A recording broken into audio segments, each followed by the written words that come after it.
Okay, so remembrances. I'm still laughing. It was just that good. This episode is basically the Ember Island players, in a way, kind of like nightmares and daydreams in a bit. Just how over the top it gets near the end of Legend of Korra. It also had 3 writers, much like Tales of Bossing Say. So it's like combining some of the best Avatar episodes into one. And I love it. Yeah, this episode is the flashback episode. It's the episode that pretty much every show has that looks back around the series. Usually it happens near the end, and I looked it up finally. We have 13 episodes. This was episode 8, so 5 episodes left. Holy shit. Man, it just keeps building and building. But so this is so it's 3 stories, sort of. Mako, Korra, and Varrick, and they're all sort of different. With Mako, it's the relationship he had with Korra and Asami, which actually takes up probably a majority of the time, which I think that's kind of a joke. It's like trying to piss people off who didn't like the love triangle. I didn't mind it. It's by far not one of my favorite parts of the show, but I never minded it too much.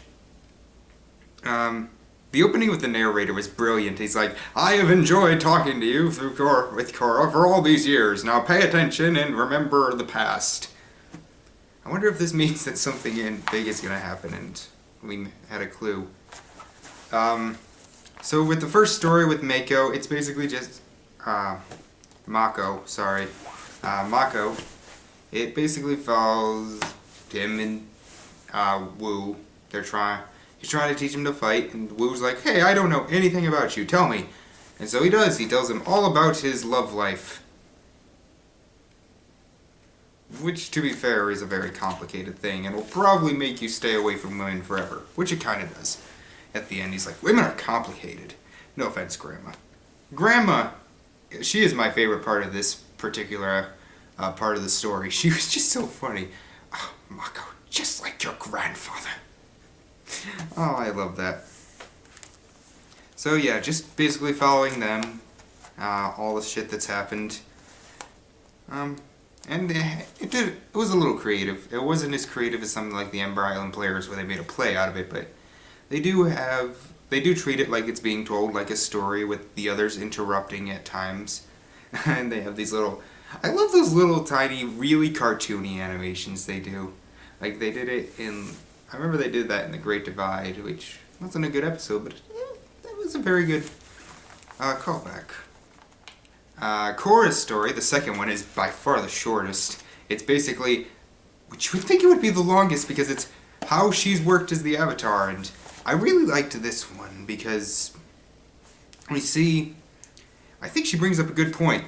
Every time she defeats a villain, it sort of leads to the next villain. She defeats him on.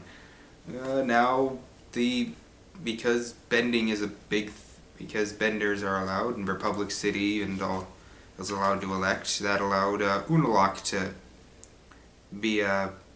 come to power, and he's come to power, and there was this big fight. Oh, and she was forced to bring about harmonic convergence and open the spirit world, and that led to the airbenders. Great, but it also led to Zahir, and when Zahir led to the death of the Earth Queen, and the death of the Earth Queen led to that big anarchy in Republic City, and because of that, Kuvira came in. So it's all this big series of unfortunate events that just makes me wonder, Korra, maybe you should just give up.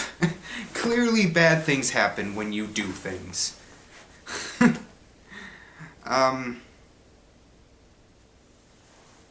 So yeah, and her and Asami, who are just so cute together, and I love them. They're just so nice. I don't know if I'd want them to be together. One, that would be, balls, but I don't know. I think they work well as friends. Like, Korra works well with Mako as a friend. Mako. Why do I keep saying Mako? I blame the nostalgia critic. But then we get to, by far the best, Varrick. I knew as it went to commercial, I kind of knew it was gonna be Bolin, and I thought it was gonna be Bolin telling the story to Varrick of something like how he came to be. And at first you think so, but then it's like, nope, Varrick's telling the story, and it's gonna be really out there, just completely over the top and hilarious. I laughed so hard in this. I can't even describe it. And just how much stuff happens. Varrick sings, he's like, and then there was a musical number. La la la la la la. I can't believe I just did that. And everything he says is brilliant. He's like, Nava, the scariest kite you've ever seen. Yeah, he does look like a kite. Unalak, the most unpopular sorcerer from the north. And it's like, yeah, because I love these things because they poke fun at themselves. Like, they know Unalak is by far the least popular villain on the show. Like, you have Amon, who's really threatening. You have Kuvira, who's really scary. Zahir and his group are just, even if you don't think they're that developed, they look amazing, and they have cool-ass powers. And then Nava, who's just a freaking dark spirit. You have all these awesome villains, and then you got Unalak, who was just a bore. I do defend the second season, but Unalak was a bit of a generic villain. So they make fun of it. And everything that came out of Varrick's mouth was just brilliant. So, yeah, that's about all I got. This episode is just funny with some they try to be as creative as they can with the mandatory flashback episodes that you see in every television show of all time. They obviously couldn't go for another Ember Island players, but they do it in a way that makes sense with where the story is right now. Like, everything's weird, and Korra just came back, but there was this horrible...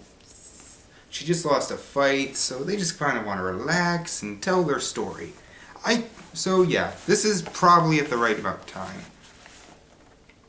So, yeah, I have nothing else to say about this episode. It was just a very solid one. 5 episodes left. God. I didn't think I was going to have much to say about it, but I think I got to a decent length. I wonder what I'm going to do after this. I mean, yeah, I got other stuff I do on this channel, and of course my main channel, but God, 5 episodes.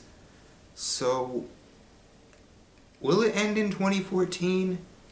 Now they'll probably air the last 2 episodes together, so yeah, it's probably gonna be done before the end of the year. So, I pumped for the rest of this series. Yeah, I really liked this episode. It's not one of the best. You definitely could skip it, but you could also skip the Ember Island players. So, yeah. I think I've said so, yeah, a lot in this episode. Like my hat.